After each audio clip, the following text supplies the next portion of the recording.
দলং হলৈ দলং হল আকৌ এখন দলং হল মাজুলী সোণোৱালৰ গান নতুনকৈ চিনাকি হল দলং 3 মাহৰ পূৰ্বে সকলো স্বাভাৱিকেই আছিল এখন দলং হল ছোৱালীৰে আমাৰ মনবোৰ কেনেকৈ মিলে ছোৱালী নাই ছোৱালী কম আছে বেয়া পাব নালাগে দেই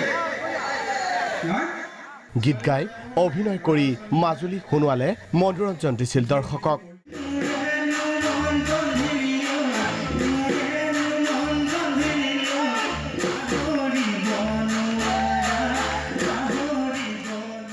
দুই পইচা উপাৰ্জনো কৰিছিল গীত আৰু অভিনয়ৰ জৰিয়তে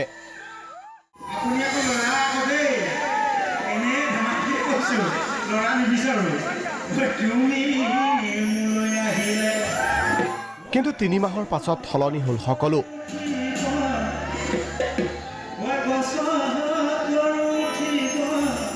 সলনি হ'ল জীৱনৰ পৰিভাষা সলনি হ'ল মাজুলী সোণোৱালৰ পেচাও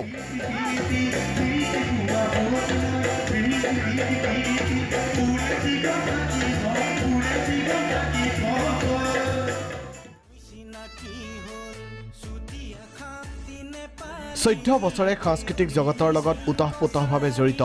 এইগৰাকী শিল্পীয়ে নিজৰ কণ্ঠৰে অভিনয়েৰে সকলোকে আপ্লুত কৰি আহিছিল পিছে লকডাউনে সলনি কৰিলে মাজুলী সোণোৱালৰ পেচা মাজুলী পেছাগতভাৱে বৰ্তমান মাংস ব্যৱসায়ী সাংস্কৃতিক জগতখনৰ মন্দাৱস্থাৰ বাবে উপাৰ্জনৰ বাট বন্ধ হোৱাৰ পৰিপ্ৰেক্ষিতত এপ্ৰিল মাহৰ পৰাই মাজুলীয়ে নবীন নগৰত আৰম্ভ কৰিলে এই মাংসৰ ব্যৱসায় নিজৰ পেছাক লৈ আক্ষেপ নাই আন 10 জনৰো আদৰ্শ হ'ব বিচাৰে মাজুলী সোণোৱাল ইমানবোৰ ফিডবেক পালোঁ ৰাইজৰ পৰা যে এই মোৰ এই যিটো পদক্ষেপ এই পদক্ষেপটো এটা আদৰ্শ হৈছে বুলি বহুতে কৈছে এইটো ভাল লাগিছে সেইটো কাৰণে যে কাৰোবাৰ কাৰণে যদি মই আদৰ্শ হ'ব পাৰোঁ এয়া নিশ্চয় মোৰ এটা ভাল কথা ভাল গুণ লাজমান কাটি কৰিব নালাগে আমি ধৰক এটা বিদেশী খেদাও যে আমি যদি আন্দোলন নকৰাতকৈ তাৰমানে সেয়া কৰাতকৈ আমি যদি নিজৰ কৰ্মখিনি নিজে কৰোঁ তেওঁলোকক আমি খেদাবলৈ প্ৰয়োজন নাই তেওঁলোকে নিজে যাবলৈ বাধ্য হ'ব কেৱল এইগৰাকী শিল্পীয়ে নহয় ৰাজগড় ৰোডত পাচলিৰ ব্যৱসায়ৰ দ্বাৰা স্বাৱলম্বী হোৱাৰ পথ বাছি লৈছে বহুকেইজন অভিনেতাই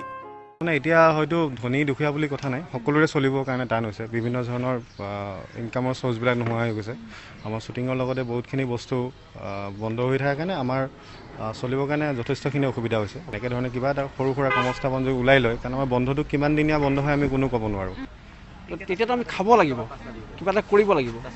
তো সেইটো কাৰণে আমি ভাবিলোঁ যে এনেকৈ লগ ভাগ হৈ পেলাই কিবা কিবি কৰোঁ তো তাৰ পৰা আমাৰ দুপইচা আহক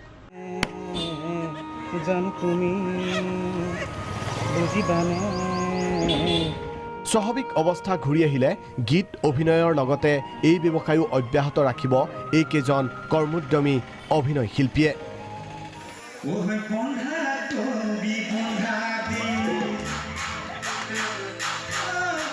ভিডিঅ' জাৰ্নেলিষ্ট দিলীপ গগৈৰ সহযোগত পল্লৱী বৰা প্ৰাগ নিউজ